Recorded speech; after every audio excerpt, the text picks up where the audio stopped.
Hey there, and welcome back to my YouTube channel. My name is Dr. Briana Whiteside, and this is Academically Dope, which is an offshoot of Grad School is Conquerable, a former YouTube series that I was doing while I was a graduate student. And today I'm talking with my great friend, Khirsten, about why community is important. So before we get started, I want Khirsten to go ahead and introduce herself to you all.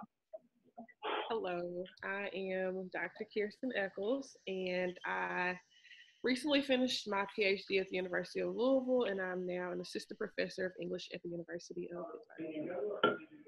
And great.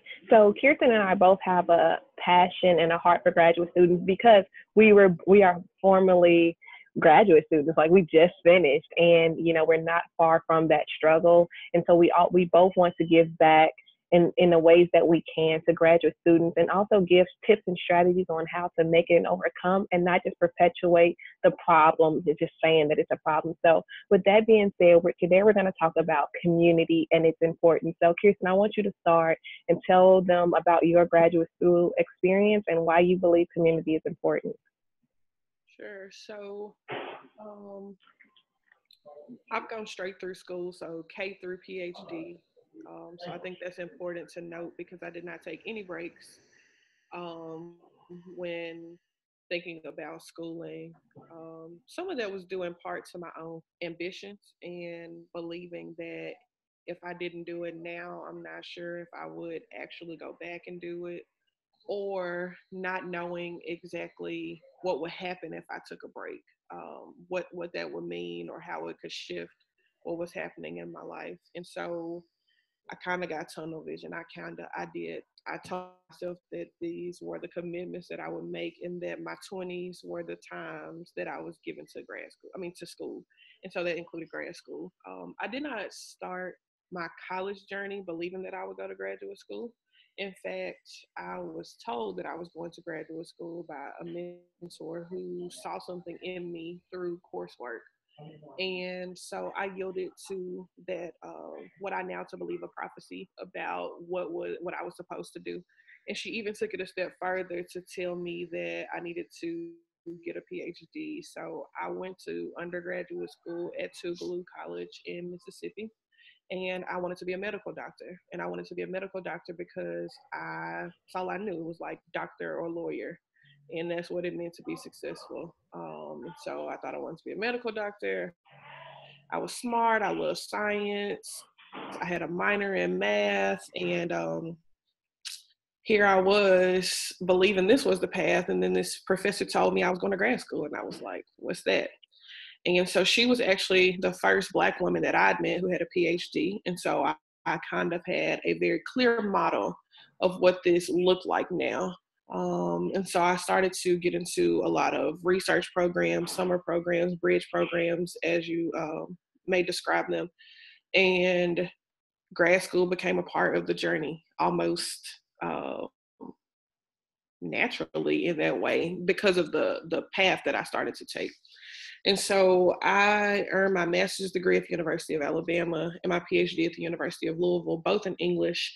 And throughout those times, my graduate school experience was largely shaped by me being a woman who is always full of ideas. And I think that that's what helped make graduate school bearable for me, is that my personality is always like, oh, I thought about this. Oh, I want to do this. Oh, I read this and I thought about this thing. So that that inquisitive, discovery based, inquiry based type of exploration made the actual activity of graduate school possible for me, I think. And then I paired that with the passion that I have for communities, for my own history and heritage, and together that personality trait and those connections to larger ideas of helping people, building communities, wanting to give back, wanting to learn more about myself and who I am, where I came from, really drove the action of graduate school. And what I mean by that is like going to courses, writing papers, doing the exams. So the actual formalities of the graduate school experience. But beyond that, the day to day of the feelings and the showing up and the triumphs and the failures, the unanswered questions, and just wondering. I think that a lot of that was meeting mediated by first me making the decision to prioritize myself. And sometimes those decisions were prompted by the acknowledgement that I had not been prioritizing myself. And so this could be physical health, mental health, spiritual health, just understanding that many times when I was out of sync because of what seemed to be graduate school, it was mostly because I was losing touch with myself. And so I had to first step back and say, what do I need to do in these moments to get back to me? If that meant taking a personal day, that was like the lower end of just saying, like, today I'm not doing anything. I am just going to be. Or on the higher end of saying, like, I need to go to see a therapist, or I need to pray more, or I need to go for a walk. Like, so there were lots of different ways that prioritizing to myself became actualized. And then the final thing is that I reached this point probably midway through the PhD program when it was time for me to kind of do the second half of the formality. So coursework was done. I was moving into exams, proposal, and dissertation writing. And I had a moment where I felt like all the cards were stacked against me and nothing was really working out. And even though I had these, like I just said, these approaches for dealing with situations, they weren't giving me the results that I felt like I needed. And what I really came to realize is that I was not talking to my friends, both academically and personally. I was not necessarily sharing with my family what was happening. And it didn't always mean I had to tell them play by play what happened in class or out of class, but that sense of those familial communities were void for me. And so I had to make sure that I went back and nurtured those more. It took some pruning and some watering and some uprooting and replanting of things, but it was worth it in the end for me to say that this is what I've always known to be community. So like I had to find and refine that community that had always been there. But what became most helpful in those moments in refinding was that I needed to communicate to those people what I needed at this particular time in my life. So it wasn't that I needed the same type of community that I needed when, say, I was in high school or even when I was in undergrad. So now, not only am I in grad school, but I'm also in my mid-20s. So like I'm a different woman now. Like I have different needs and I have a different awareness of those needs. So that was the first wave of community, like going to what was familiar and figuring out how to cultivate that community for where I was at that time in my life. And then the second element or second layer, I would say, was that I needed community within the spaces that I was working. So I needed to have other young Black scholars who were on my level that I could trust. And it became a handful of people. So you, of course, were included, but then also like Brandon, a friend from undergrad, or new friends that I had met across the master's and the PhD program. And this was a very small group of people. And I maintained them. I attempted to maintain this smallness because I needed to be able to say, hey, I have this idea, or hey, I'm working on this article, or here's my personal statement for jobs, or my job letter, can you read it? And I needed to be able to trust that I wasn't going to see my ideas remixed in their ideas, or that they were going to challenge me and feed, my interest so that they could grow. So that was the second layer. And then the third layer was creating new community. And in creating new community, I had very particular priorities of really thinking about what does it mean to network with a purpose? What does it mean to grow your network within your academic pursuits? Because so often I think that idea of community building is opportunistic in the sense that like, oh, you're a hot person right now, or oh, you just got a job at such and such place, I need to know you. And so I did not want to subscribe to that narrative. Instead, I wanted to, sometimes my community is who I help. Sometimes it's who helps me. Sometimes it's they're only helping me. So like the channels look very different, but all together, those elements of community work together to really uplift me and re-emphasize what I needed as a whole. All right. That was a very doctor response. All right, and I really like a lot of the elements that you position. You gave us community in different ways. You gave us community in different stages and where you were and who you went to, and even talked about community as a form of who you helped and reached back to talk to help out through the program, not just who can help you or who was trying to do the same thing that you were trying to do. And I really think that is important, especially when graduate students are trying to matriculate through grad school. It's kind of difficult to navigate a lot of those spaces and know who can I trust, who can I trust with this level of information, and who should I trust with a different level, like compartmentalized different relationships. And I think that is so very important, and especially when we're trying to, especially if community is not present in the institution. I hear a lot of students say, hey, I don't have, particularly students of color, I don't have access to community. I may be the only one. And that kind of changed my outlook on the PhD program, because I chose the University of Alabama not just for who I could work with, but also who was there, what other Black women were there. And I can say that I didn't realize, we both went to Tougaloo College and HBCU, and I was used to being around Black people. I mean, that was normal, but it wasn't until I went to a PWI in my master's program, and I was like, oh, shoot, now I feel this feeling that I've never felt before, because I've always been around Black people, and I don't know what this feeling even means. And so, granted, I did have two more senior Black women scholars who were in the master's program. They were a year ahead of me there to kind of buffer some of those feelings that I had.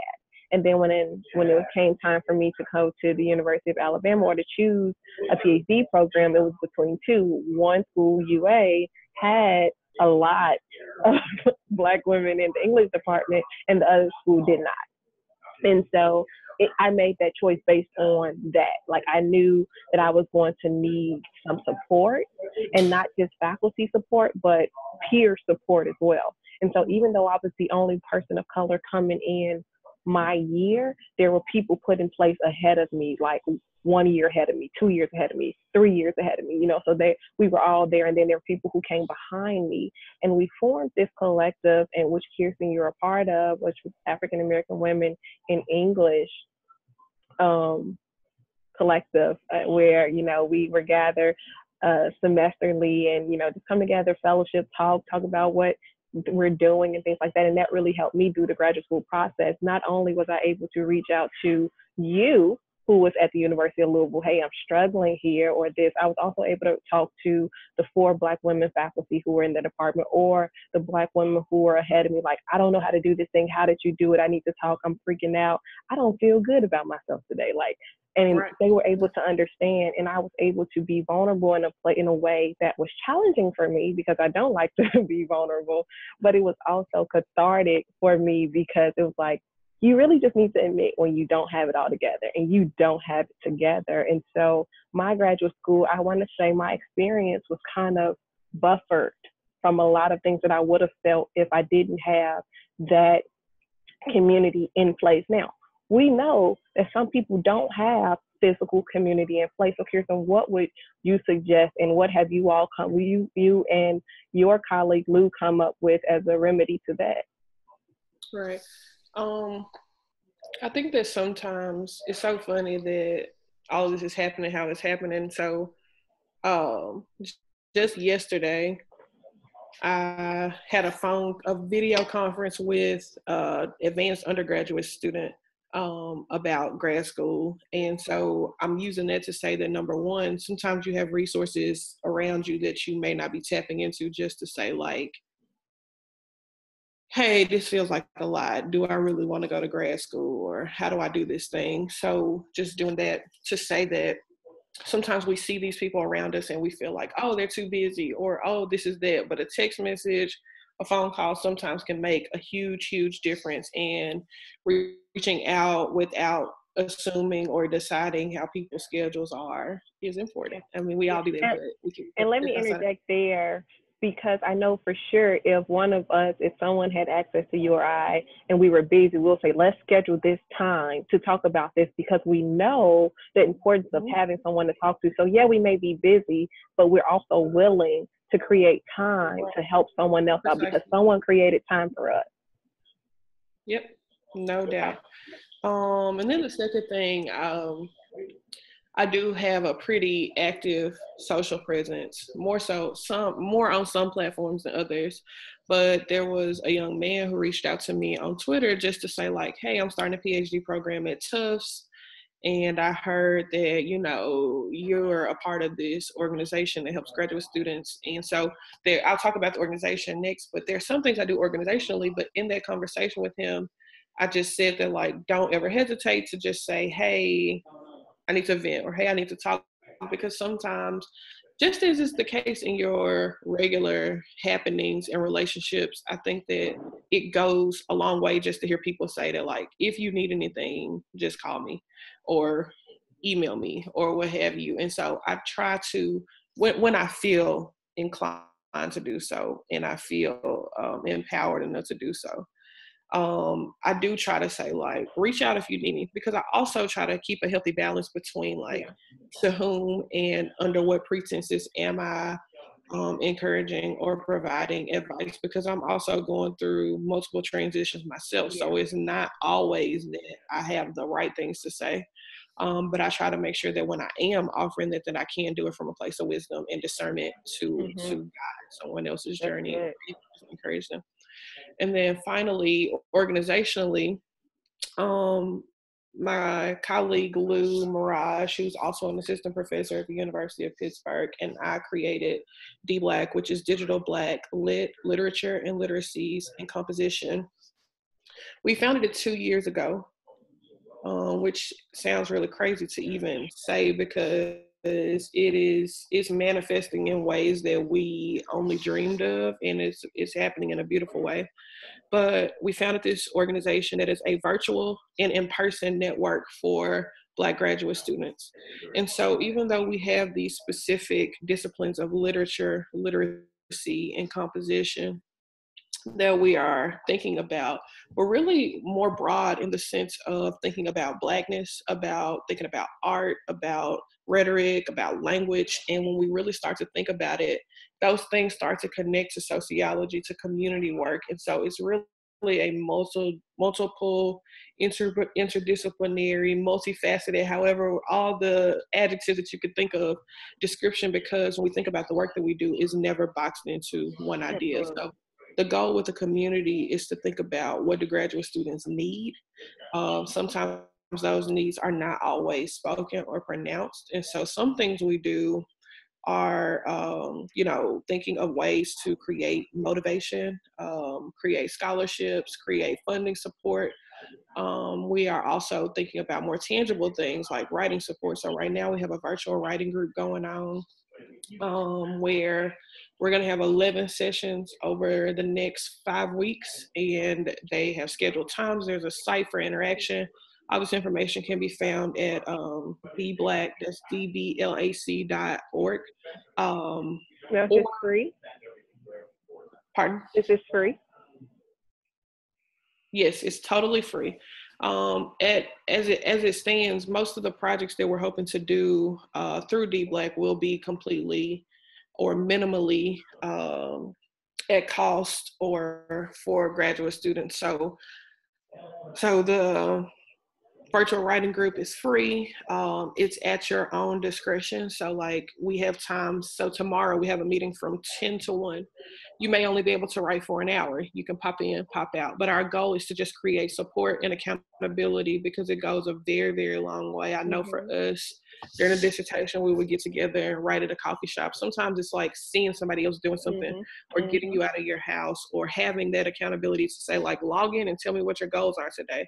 Nobody's checking in or standing over you. But even though we're all adults, we're really smart people, we can use the push sometimes. And that push is better felt when it comes from people who are Yeah. experiencing similar things Yeah. versus, someone who's not. And so that's that. We're also about to push out a physical writing retreat in the fall.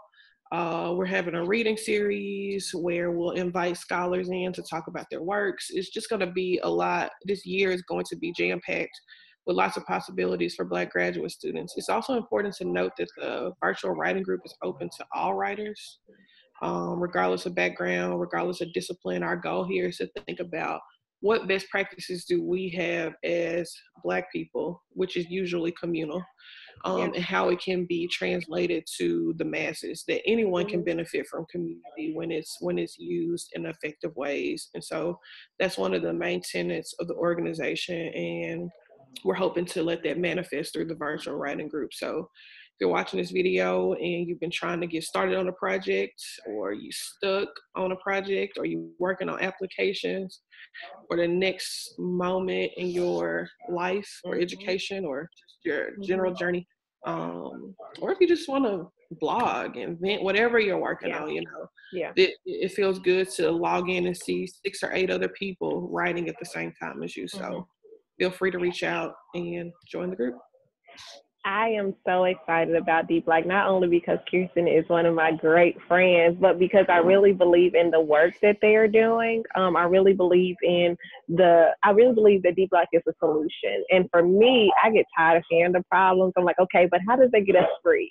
Can someone please come up with some solutions to help us? And another reason why I'm excited is because we're all in the 30s, like doing things, right? Like, I'm not a founder of Deep Black, but I'm an affiliate member. I believe in it. And so I was thinking, I just completed all my writing projects. And I was like, Briana, girl, you always have writing projects that you need to do. Like, you can start blogging about this prison work that you're thinking about doing on this other platform. So like, you can start, like, one thing that helped me, and I think Khirsten, you worked through the summers too, is we used our summers wisely.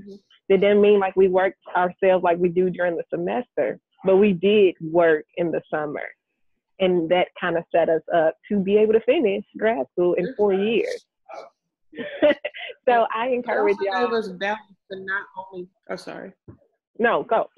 It also gave us balance to not only do grad school. So like in the summer, sometimes you can go into those more creative or not yet developed projects and say like, oh, now when it's time for me to put together a dissertation proposal, now when I'm writing this paper or proposing this new idea, you'll have those, ideas more developed than the demand of the semester when you're just going through each week trying to get each task done. So absolutely. So even if you don't have a concrete idea, I really encourage you to join the D Black writing group this summer. It is just like the professional writing groups that, we have when we're on the other side of graduate school, but this is catered to you, the graduate student, because we know how difficult it can be. Like, we're under 30, we're still in your age bracket, we understand the struggle, and we know how important it is, or the pressure that we stand under, knowing that we really want to succeed and we really want our ideas to be heard, and your ideas are valid. So that is why I wanted to sit down with Khirsten today to talk about the importance of community, because she has been an instrumental factor in my community. Though we've been states away, we still connected virtually over the phone, FaceTime. I need to vent, text message, like, just read it. I don't want you to respond. I just need to say this thing. That's the form of community. So even if you don't have a community physically, and you can create that space, with other graduate students who are like you, people of color, or who may be in your discipline, you can create those communities. Just because your institution does not outright offer it, there is still room for you to create it. And if you don't have the time, just join something that's already created, like D Black, and be your best self. So do you want to leave them with anything, Khirsten? Well, I think we said quite a bit, but I would just emphasize that community does make a difference. You can do a lot on your own. You really can. And I think that grad school shows you all the many things that you could do on your own, but you can also do 10 times more with the support of the community. And sometimes the support looks different at different times and for different reasons, but ultimately it is that collective energy that could make you power through things in ways that you can't even. And if you have writer's block, you can bounce your idea off something. I know just a conversation can get you to that next sentence that you need to be at. No doubt. So y'all, thank you for joining us for Academically Dope, which is an offshoot of Graduate School is Conquerable. I'm pretty sure we're going to be doing this even more, as many more times as we need to. And I'm going to be redirecting you to D Black's site. because you need to be a part of it. All right. And you can also join us at MLA in January in Chicago. If you are coming to MLA, join the D Black panel. Yeah. We'll have all the details later. Have all the details later. All right, y'all. So have a great day. Thanks for tuning in, and we'll see you soon. Bye.